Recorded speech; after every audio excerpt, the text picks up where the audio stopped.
Kami kelompok 10 kelas Bahasa Indonesia 2.3. Di sini kami akan membawakan topik yang berjudul Ragam Bahasa di Indonesia tetapi hanya bahasa Indonesia yang menjadi pemersatu bangsa. Berikut adalah anggota kelompok kami. Bahasa Indonesia lahir pada tanggal 28 Oktober 1928. Pada saat itu, para pemuda dari berbagai pelosok Nusantara berkumpul dalam suatu rapat dan berikrar: 1. Bertumpah darah yang satu, tanah Indonesia. 2. Berbangsa yang satu, bangsa Indonesia. 3. Menjunjung bahasa persatuan, bahasa Indonesia. Ikrar para pemuda ini dikenal dengan nama Sumpah Pemuda. Unsur yang ketiga dari Sumpah Pemuda merupakan pernyataan tekad bahwa bahasa Indonesia merupakan bahasa persatuan bangsa Indonesia. Pada tahun 1928, itulah bahasa Indonesia dikukuhkan kedudukannya sebagai bahasa nasional. Nah, bahasa Indonesia lalu dinyatakan kedudukannya sebagai bahasa negara pada tanggal 18 Agustus 1945.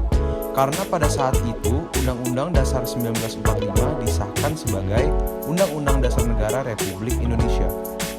Dalam Undang-Undang Dasar 1945, Pasal 36 disebutkan bahwa bahasa negara ialah bahasa Indonesia. Lalu, dari mana bahasa Indonesia berasal? Berdasarkan keputusan Kongres Bahasa Indonesia Nomor 2 Tahun 1954 di Medan, antara lain, menyatakan bahwa berdasarkan sejarah, bahasa Indonesia mempunyai akar dari bahasa Melayu. Bahasa Indonesia tumbuh dan berkembang dari bahasa Melayu yang sudah dipergunakan sebagai bahasa penghubung bukan hanya di Kepulauan Nusantara, melainkan hampir di seluruh Asia Tenggara.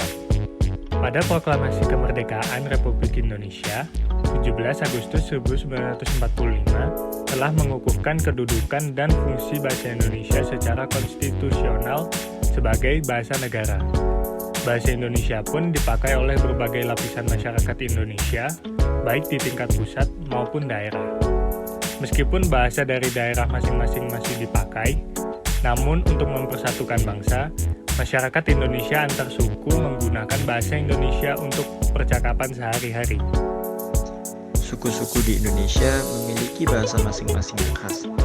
Ketika berbagai suku tersebut saling berinteraksi sebagai warga negara Indonesia, bahasa Indonesia digunakan sebagai sarana berkomunikasi. Bahasa Indonesia adalah bahasa nasional yang digunakan oleh warga negara Indonesia. Perkembangan bahasa Indonesia pun beragam, dikarenakan Indonesia memiliki berbagai daerah yang memiliki bahasa daerah dan logat masing-masing. Seperti di Jawa Timur, penggunaan bahasa Indonesia mungkin hanya sebatas acara formal, berkomunikasi dengan dosen, cutting, atau atasan. Dan tentu cara berbicara mereka terkesan medok atau masih terbawa bahasa daerah. Indonesia sendiri memiliki berbagai macam bahasa, dari Sabang hingga Merauke. Salah satunya adalah bahasa Pendalungan. Bahasa ini berasal dari Probolinggo yang menjadi bahasa sehari-hari. Bahasa Pendalungan adalah pencampuran antara bahasa Jawa dan bahasa Madura. Saat ini, penggunaan bahasa Indonesia yang baik dan benar dalam kehidupan sehari-hari sudah mulai bergeser digantikan oleh bahasa gaul. Bahasa gaul adalah gaya bahasa yang merupakan perkembangan atau modifikasi dari berbagai macam bahasa, termasuk bahasa Indonesia. Sehingga bahasa gaul tidak memiliki sebuah struktur gaya bahasa yang pasti dan mempunyai arti yang khusus, unik, menyimpang, atau bahkan bertentangan dengan arti yang lazim ketika digunakan oleh orang-orang dari subkultur tertentu. Banyaknya pengguna remaja atas bahasa gaul dipicu oleh gengsi dalam diri mereka karena jika tidak mengetahui, mengerti, dan menggunakannya, remaja tersebut akan dianggap ketinggalan zaman oleh remaja lain. Saat ini, dapat dilihat adanya bahasa gaul seperti sabi, kuy, dan juga panggilan seperti nyokap dan bokap, yang ditujukan agar lebih nyaman dan terlihat lebih keren di masa sekarang.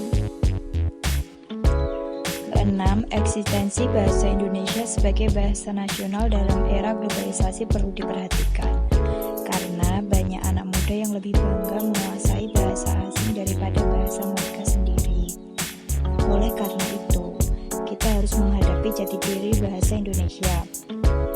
Dalam perjalanannya, bahasa memiliki bentuk nyata sebagai media yang dapat mempengaruhi tumbuh kembang dari sebuah negara baik di bidang eptek, sehingga mau tidak mau masyarakat Indonesia harus mampu menjadi integritas dan keberadaan bahasa Indonesia di tengah era globalisasi. Bagaimana?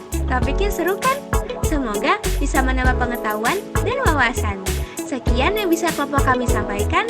Terima kasih sudah menonton.